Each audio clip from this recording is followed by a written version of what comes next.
Olá! Nesse vídeo falaremos do padrão Observer.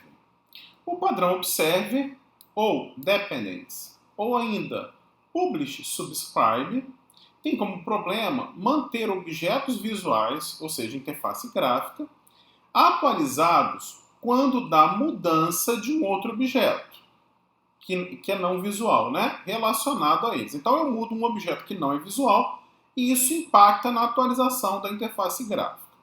A solução é o quê?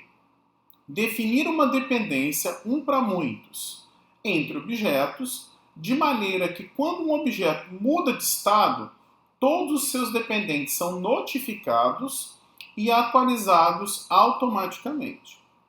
Como consequência, eu tenho simplificação do processo de atualização de objetos visuais.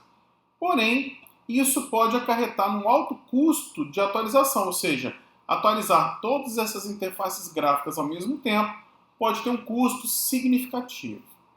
A ideia, gente, numa representação visual, seria o seguinte: eu tenho lá um subject que tem esses dados de alguma forma, e eu tenho observadores que conversam com esse subject e promovem a atualização visual da representação desses dados, né? Essa é a ideia do padrão Observer. Em Flutter, por exemplo, a gente usa streams, né, que é exatamente a ideia, exatamente esse conceito aqui do padrão Observer.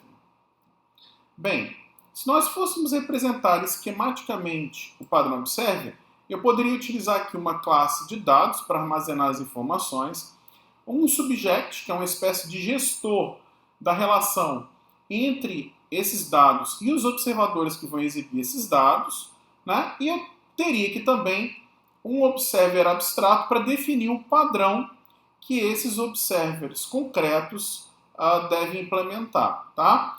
Sendo que esse subject tem que ter funcionalidades para acrescentar novos observadores, retirar observadores, né, desvincular, notificar os observadores, setar uma mudança de estado dos dados e obter os dados se necessário. Tá? Bem, nós podemos visualizar aqui o exemplo que a gente vai tratar. Eu tenho aqui uma classe dados que tem lá valor A, valor B e valor C, e eu basicamente guardo os valores definidos no construtor. Então, a ideia aqui é um conjunto de dados bem simples, ter 3 valores inteiros aí que a gente obteve lá do site do Brizeno, tá certo? Bem, aqui nós temos a representação gráfica desse exemplo que a gente vai tratar. Essa minha classe dados, ela se relaciona com uma classe dadoSubject, né? Esse dadoSubject, ele trabalha aqui, ele tem vinculados a ele, no nosso exemplo, 3 observers. Um observer de tabela, um observer de porcentagem e um observer de barra. Aqui nós temos a definição dessa classe abstrata dadoSobserver. Notem que ela guarda dentro dela o vínculo com dadoSubject para conseguir visualizá-lo, tá? E tem aqui uma funcionalidade, um método abstrato obrigatório de ser implementado nos observers. É esse método aqui que vai atualizar o design em cada um desses observers, tá? Aqui nós temos o código da classe dadoSubject, mas eu vou optar agora para ir lá para o NetBeans para mostrar para vocês. Bem, a dadoSubject aqui, o que ela tem para nos apresentar? Ela guarda aqui os dados, né? E guarda um array dos observadores, né? Quando eu uso o método attach, eu vinculo um observador ao dadoSubject, ou seja, eu acrescento mais um observador a dadoSubject. O detach retira um observador desse.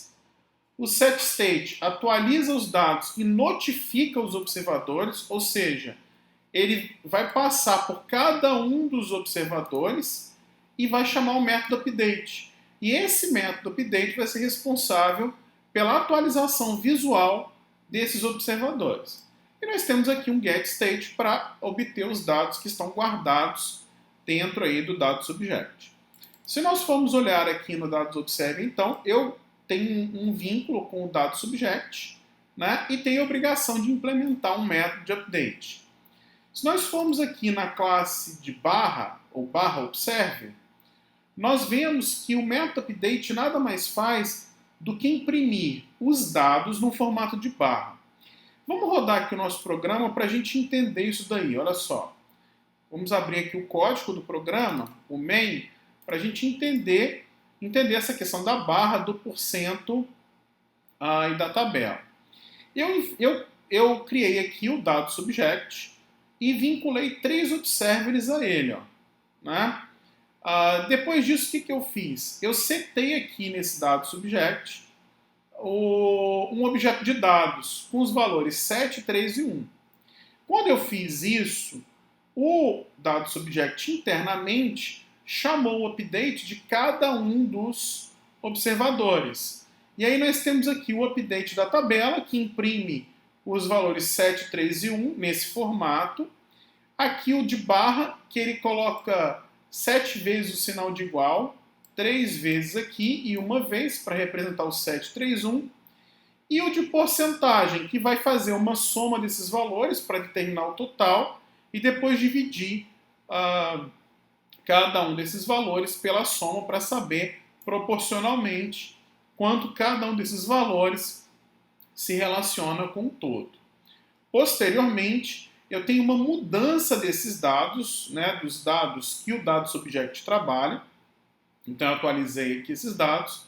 E quando eu faço esse set state, automaticamente o dado subject vai lá de novo e chama os updates de cada um dos observadores para atualizar aí a interface gráfica. Então aqui a gente vê, por exemplo, que o gráfico de barra, ele representa aqui 2 tracinhos de igual para o 2, depois 3 e depois 1.